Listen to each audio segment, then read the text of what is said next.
Hello प्यारे बच्चों, welcome to my YouTube channel. स्वागत है आप सबका शर्मन चैनल पे।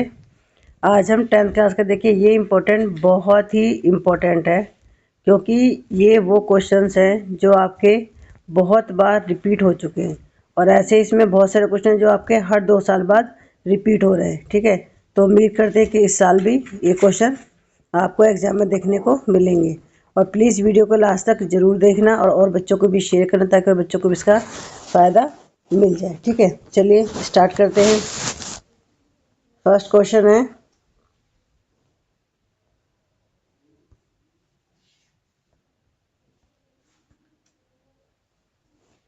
संगठित और असंगठित क्षेत्र, औपचारिक या अनौपचारिक क्षेत्र की तुलना कीजिए। देखो ये क्वेश्चन आपका 2015, 17, 19, 21 और 24 में आए हुए हैं। मैंने क्वेश्चंस पे ईयर भी डाल रखे हैं कि कौन से क्वेश्चन कौन कौन से साल में आए हुए हैं। तो आप देखो ये हर 2 साल बाद रिपीट हो रहा है, 15, 17, 19, 21 और फिर 24 में। ठीक है, तो आंसर है, हम बात करते हैं संगठित क्षेत्र। तो सरकार के साथ पंजीकृत होता है। ठीक है, दूसरा तय काम के घंटे, ओवर टाइम का नियम, न्यूनतम वेतन और समय पर वेतन मिलता है। थर्ड है नौकरी की सुरक्षा रहती है। फोर्थ है पेंशन, मातृत्व अवकाश, मेडिकल जैसी सुविधाएं मिलती हैं। पांचवा है कानून और यूनियनों के कारण शोषण की संभावना कम होती है। ठीक है, फिर हम बात करते हैं असंगठित क्षेत्र। पहला है कि ज़्यादातर बिना पंजीकरण वाले छोटे यूनिट होते हैं जिन पर श्रम कानूनी ढीले या लागू ही नहीं होते। दूसरा है काम के अनिश्चित घंटे, वेतन अक्सर कम या अनियमित होता है। थर्ड है किसी भी समय काम से निकाला जा सकता है, नौकरी की असुरक्षा रहती है। चौथा है मेडिकल सुविधा, रिटायरमेंट लाभ लगभग नहीं मिलते। पांचवा है कि न्यूनतम मजदूरी नहीं मिलना, ज़्यादा घंटे काम करना शोषण के जोखिम को बढ़ाता है। ठीक है, क्वेश्चन नंबर 2, लोग संगठित क्षेत्र में काम करना क्यों पसंद करते हैं, स्पष्ट कीजिए। देखो ये भी आपका 15, 17, 19, 21, 24 में क्वेश्चन आ रखे हैं। ठीक है, आंसर है कि लोग संगठित क्षेत्र में काम करना पसंद करते हैं। इसके निम्न कारण है। पहला है नौकरी की सुरक्षा। सरकारी नौकरी को सबसे सुरक्षित माना जाता है क्योंकि यहाँ छटनी का खतरा निजी क्षेत्र की तुलना में न के बराबर होता है। दूसरा है आर्थिक स्थिरता। इसमें नियमित वेतन, महंगाई भत्ता, मकान किराया भत्ता और यात्रा भत्ता जैसी सुविधाएं मिलती है। तीसरा है सेवानिवृत्ति के लाभ, पेंशन, ग्रेजुटी और प्रोविडेंट फंड जैसी योजनाएं सेवानिवृत्ति के बाद की जिंदगी को सुरक्षित बनाती हैं। चौथा है सामाजिक प्रतिष्ठा। भारतीय समाज में संगठित क्षेत्र की नौकरी को बहुत सम्मान की दृष्टि से देखा जाता है और यह उच्च सामाजिक स्तर प्रदान करता है। पांचवा कार्य में संतुलन। निश्चित कार्य घंटे और छुट्टियों की भरमार के कारण निजी क्षेत्र की तुलना में यहाँ काम का तनाव कम होता है। ठीक है, प्रश्न नंबर 3, भारतीय अर्थव्यवस्था पर वैश्वीकरण के प्रभाव का विश्लेषण कीजिए। देखो ये भी एग्जाम में आपके आए हुए 15, 17, 19, 21 और 24 में। ठीक है, तो आंसर है कि भारतीय अर्थव्यवस्था पर वैश्वीकरण के प्रभाव। पहला पॉइंट है आर्थिक विकास। विदेशी विदेशी निवेश में हुई वृद्धि जिससे उद्योगों का विस्तार हुआ और सकल घरेलू उत्पाद में वृद्धि के कारण भारत दुनिया की प्रमुख अर्थव्यवस्थाओं में से एक बन गया है। ठीक है, दूसरा पॉइंट है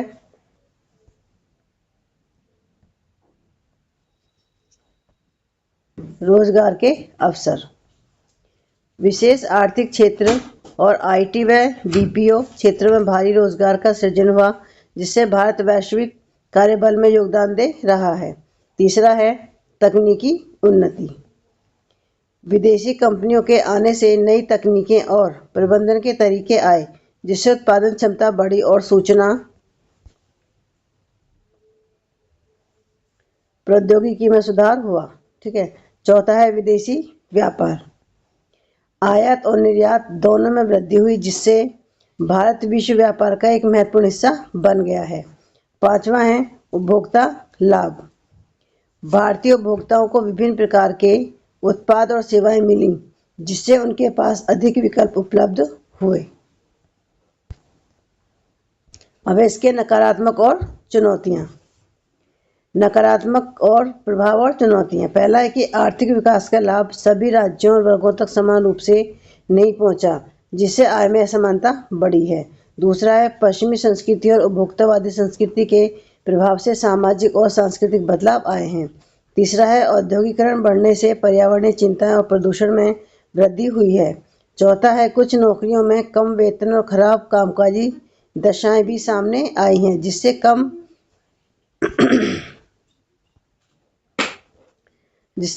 कुशल श्रमिकों का शोषण हुआ है। प्रश्न नंबर 4, ग्रामीण ऋण में स्वयं सहायता समूह की भूमिका स्पष्ट कीजिए। देखो ये क्वेश्चन में कितनी बार आया हुआ है, 16, 18, 20, 22, 23। ठीक है, अब ये सोचो कि ये 25 में क्वेश्चन आ सकता है। तो इसमें फर्स्ट पॉइंट है कि सामूहिक बचत की व्यवस्था। स्वयं सहायता समूह के सदस्य नियमित रूप से छोटी छोटी रकम जमा करते हैं। इससे एक सामूहिक कोष बनता है, जिससे जरूरत पड़ने पर ऋण दिया जा सकता है। दूसरा है आसान और सस्ता ऋण। सदस्यों को कम ब्याज पर बिना किसी जमानत के छोटे छोटे ऋण मिल जाते हैं, जो उनके व्यवसाय के लिए उपयोगी साबित होता है। तीसरा है महिला सशक्तिकरण। स्वयं सहायता समूह ग्रामीण गरीबों, विशेष रूप से महिलाओं की मदद करता है। चौथा है सामुदायिक विकास और उद्यमिता। समूह आधारित काम से सहयोग की भावना बढ़ती है तथा स्वयं सहायता समूह गांव की आर्थिक स्थिति सुधारते हैं। क्वेश्चन नंबर 5, लोकतंत्र उत्तरदायी, जवाबदेह और वैध सरकार कैसे बनाता है। देखो इस 16, 18, 20, 23 और 24 में क्वेश्चन आया हुआ है। तो आंसर है कि लोकतंत्र नागरिकों को उस प्रक्रिया की जांच करने का अधिकार देकर जवाबदेह, उत्तरदायी और वैध सरकार का गठन करता है, जिसके द्वारा निर्णय किए जाते हैं।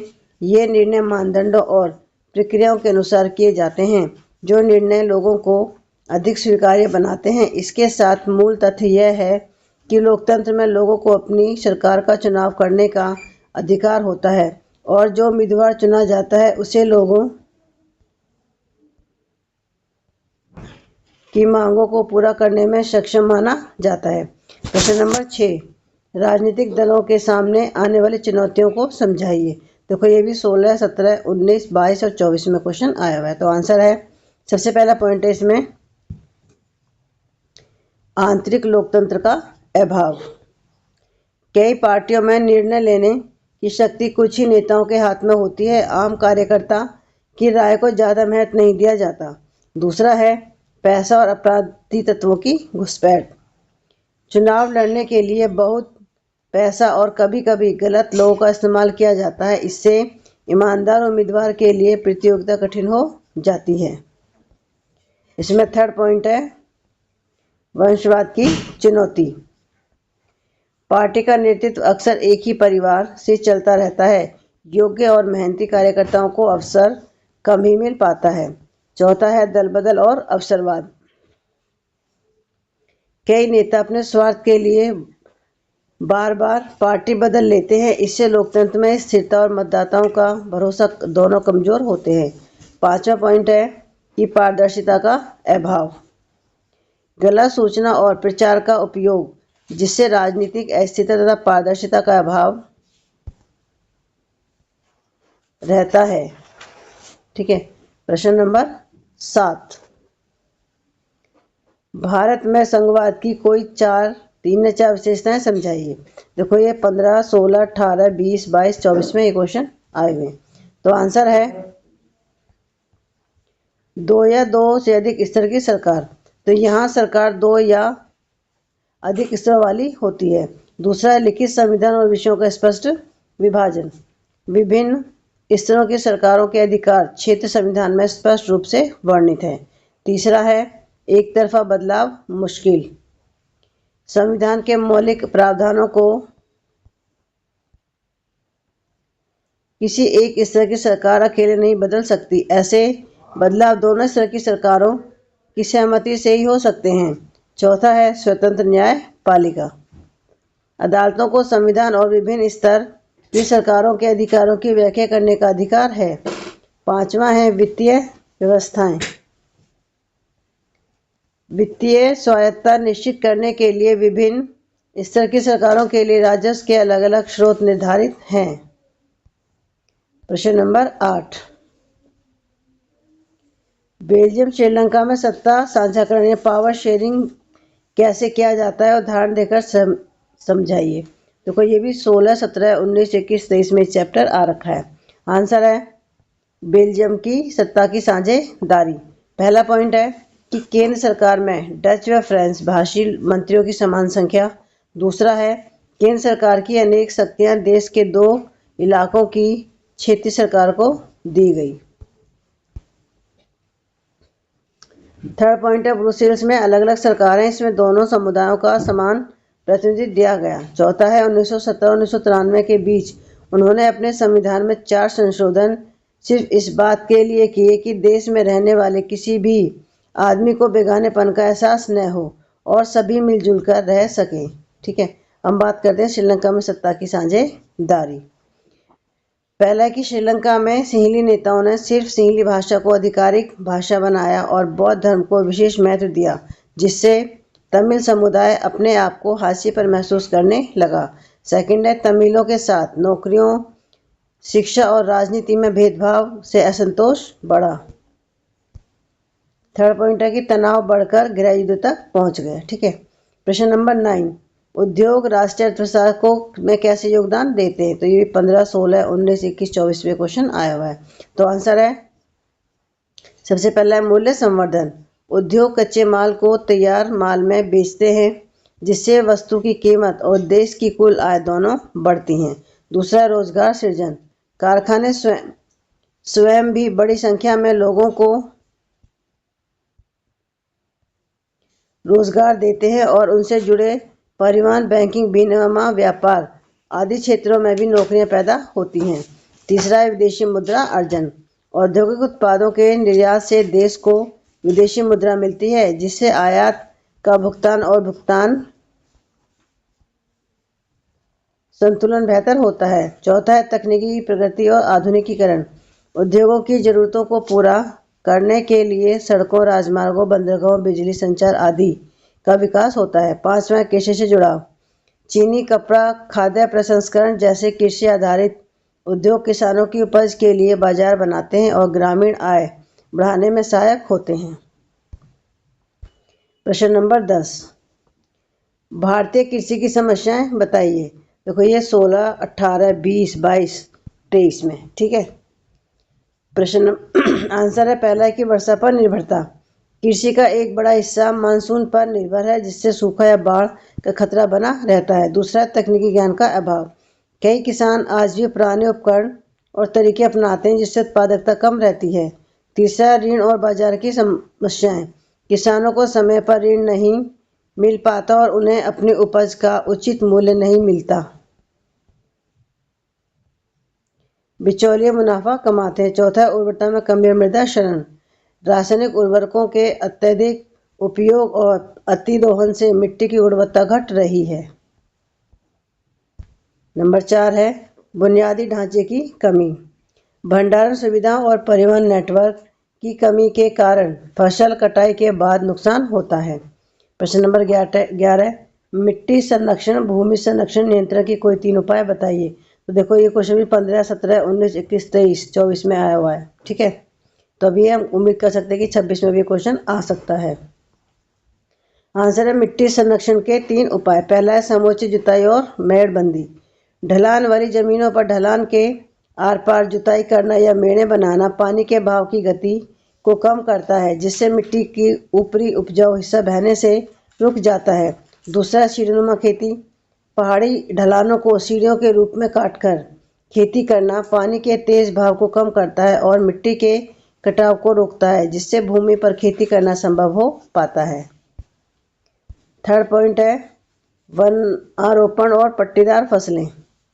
अधिक से अधिक पेड़ लगाना और हवा की दिशा के विपरीत पेड़ों की कतारें बनाना, साथ ही अलग अलग फसलों को पट्टियों के बीच बोना मिट्टी को हवा और पानी के कटाव से बचाता है और उसकी उर्वरता बढ़ाता है।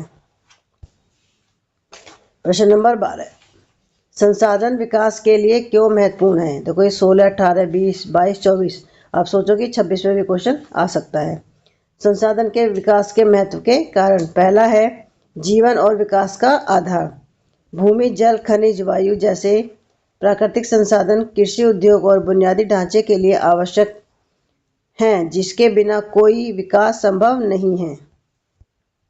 दूसरा पॉइंट है पर्यावरण संतुलन। संसाधनों का अत्यधिक दोहन, वनों की कटाई, जल प्रदूषण पर्यावरणीय संकट पैदा करता है। सतत विकास इन समस्याओं को रोकता है। तीसरा है आर्थिक स्थिति और समृद्धि। संसाधनों का कुशल प्रबंधन, नवीकरणीय ऊर्जा में निवेश और रोजगार सृजन से अर्थव्यवस्था मजबूत होती है और गरीबी कम होती है। चौथा है संतुलित क्षेत्रीय विकास। यह सुनिश्चित करता है कि संसाधनों की प्रचुरता वाले क्षेत्रों का भी उचित विकास हो और क्षेत्रीय असमानताएं कम हो। पांचवा है मानव क्षमता का विकास। शिक्षा, स्वास्थ्य और कौशल विकास के माध्यम से मानव संसाधनों का विकास देश की प्रगति के लिए महत्वपूर्ण है। प्रश्न नंबर 13। भारत में राष्ट्रवाद के विकास को औपनिवेशिक विदेशी विरोधी आंदोलन से जोड़कर समझाइए। देखो 17, 19, 20, 22, 24 क्वेश्चन आया हुआ है। ठीक है, आंसर है कि राष्ट्रवाद और उपनिवेशवाद विरोधी आंदोलन का संबंध। पहला है शोषण दमन का साझा अनुभव। ब्रिटिश शासन के तहत भारतीयों के आर्थिक, सामाजिक और राजनीतिक अधिकारों का हनन हुआ। दूसरा है राष्ट्रीय और राष्ट्रीय पहचान का उदय। विदेशी शोषण से मुक्ति पाने की चाहत ने एक राष्ट्रीय पहचान बनाने और उसे हासिल करने की प्रेरणा दी। तीसरा है प्रमुख आंदोलन का प्रभाव।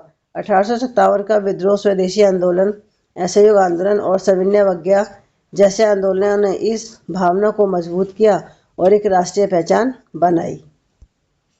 चौथा है कांग्रेस की भूमिका। भारतीय राष्ट्रीय कांग्रेस ने इन विभिन्न समूहों को एकजुट किया और उनके अनुभवों व आकांक्षाओं को एक विशाल राष्ट्रीय आंदोलन में ढाला, जिससे समाजवाद की कल्पना को नई उड़ान मिली। पांचवा है समान राष्ट्रीय प्रतीकों इतिहास का निर्माण। भारत माता की छवि, राष्ट्रीय गीत, लोक कथाओं और इतिहास की नई व्याख्या ने एक राष्ट्र की भावनाओं को मजबूत किया और लोगों को एहसास हुआ कि वे एक ही राष्ट्र के नागरिक हैं। प्रश्न नंबर 14। असहयोग आंदोलन को क्यों वापस लिया गया? देखो ये 16, 17, 18, 20, 23 में क्वेश्चन आया हुआ है। आंसर है कि गांधी जी ने बहुसंख्यकों द्वारा हिंसा की विभिन्न घटनाओं के कारण असहयोग आंदोलन को वापस लेने का फैसला किया। विशेष रूप से 1922 में चौरी चौरा की घटना, जहां लोगों ने पुलिस के साथ झड़प की, एक पुलिस स्टेशन को आग लगा दी। गांधी जी को महसूस हुआ कि जनता अभी तक एक बड़े संघर्ष के लिए तैयार नहीं थे और सत्याग्रहियों को अहिंसक प्रदर्शन के लिए ठीक से प्रशिक्षित होने की आवश्यकता थी। Question number 15। सविनय अवज्ञा आंदोलन के विभिन्न सामाजिक समूहों की भागीदारी समझाइए। देखो 16, 18, 20, 22, 24 में क्वेश्चन आया हुआ है। ठीक है, तो पहला है किसान वर्ग। बहुत से किसानों ने लगान और कर देने से मना किया, जबरन वसूली का विरोध किया और सविनय अवज्ञा को अपने आर्थिक संघर्ष से जोड़ लिया। दूसरा है व्यापारी और औद्योगिक वर्ग। विदेशी वस्तुओं के बहिष्कार से उन्हें लाभ की उम्मीद थी और वे आर्थिक स्वतंत्रता चाहते थे, जिससे स्वराज्य की स्थापना हो सके। तीसरा पॉइंट है महिलाएं। गांधी जी के आह्वान पर बड़े पैमाने पर शामिल हुई, नमक कानून तोड़े, धरना देने और जुलूसों में भाग लिया। चौथा है छात्र और युवा। देशभक्ति की भावना से ओतप्रोत थे और ब्रिटिश विरोधी गतिविधियों में सक्रिय थे। पांचवा कमजोर और पिछड़े वर्ग। समाज में समानता और सम्मान की चाह रखते थे, लेकिन मुख्य रूप से ब्रिटिश विरोधी होने के कारण उनके मुद्दे आंदोलन से प्राथमिकता नहीं पा सके। संक्षेप में सविनय अवज्ञा आंदोलन ने भारतीय समाज के विभिन्न वर्गों को एकजुट किया। प्रश्न नंबर 16। जर्मनी के एकीकरण में बिस्मार्क की भूमिका का वर्णन कीजिए। देखो ये क्वेश्चन 15, 16, 18, 20, 22, 24। ठीक है, तब 26 में भी आने के पूरे चांस है। आंसर है कि पिरसा ने राष्ट्रीय एकीकरण के आंदोलन का नेतृत्व संभाल लिया, जिसका मुख्य मंत्री ऑटो बिस्मार्क इस प्रक्रिया का जनक था, जिसने पिरसा की सेना और नौकरशाही की मदद ली। दूसरा है 7 वर्षों में 3 युद्ध ऑस्ट्रिया, डेनमार्क और फ्रांस के साथ पिरसा की जीत से समाप्त हुए और उनके एकीकरण की प्रक्रिया पूरी हुई। तीसरा, जनवरी 1871 में पिरसा के राजा विलियम प्रथम को वर्साय में आयोजित एक समारोह में जर्मन सम्राट घोषित किया गया। चौथा, नए जर्मन राज्य में मुद्रा, बैंकिंग एवं न्यायिक व्यवस्थाओं के आधुनिकीकरण पर जोर दिया गया। प्रश्न नंबर 17, 19वीं सदी के प्रारंभिक यूरोप में राष्ट्रीय एकता के विचार उदारवाद से गहराई से जुड़े थे, स्पष्ट करें।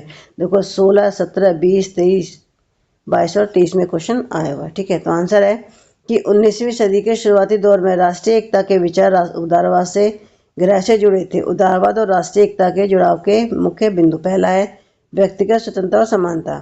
उदारवाद लीवर मुक्त शब्द से बना है और यह कानून के सामने सभी नागरिकों की समानता और स्वतंत्रता पर जोर देता है। दूसरा है सहमति से सरकार। उदारवादी निरंकुशता और पादरी वर्ग के विशेष अधिकारों का विरोध करते थे और संविधान में संसद के जरिए प्रतिनिधि सरकार के पक्षधर थे। तीसरा है राष्ट्रीय राज्य की अवधारणा। उदारवाद ने एक ऐसे क्षेत्र की वकालत की जहां लोग साझा संस्कृति और पहचान के आधार पर एक होकर रहें। चौथा है आर्थिक उदारीकरण। आर्थिक उदारवाद बाजारों की स्वतंत्रता और वस्तु व पूंजी के निर्बाध आवागमन का समर्थन करता है। पांचवा, मध्यम वर्ग का उदय। औद्योगिकरण से उभरे विभिन्न मध्यम वर्ग ने कुलीन तंत्र के अंत और राष्ट्रीय एकता के विचारों को समर्थन दिया। ठीक है, देखो ये पूरी ही आपकी चारों किताब के वो क्वेश्चन थे जो आपके हर 2 साल एग्जाम में रिपीट हुए। ठीक है, तो आप ये समझ सकते हो कि इसमें से बहुत सारे क्वेश्चन आपको अपने एग्जाम में देखने को मिल जाएंगे। ठीक है, अगर आपको क्वेश्चन समझ में आए, आंसर अच्छे लगे तो प्लीज़ कमेंट करके ज़रूर बताएं और आप किसी भी क्वेरी के लिए कमेंट कर सकते हैं। ठीक है, और अगर आप मेरे चैनल पर नए हैं तो प्लीज़ मेरे चैनल को लाइक और सब्सक्राइब जरूर करें, साथियों और बच्चों को भी शेयर करें ताकि बच्चों को इसका फ़ायदा मिल सके। आज की वीडियो बस इतना ही, मिलते हैं आपसे नेक्स्ट वीडियो में। Thank you.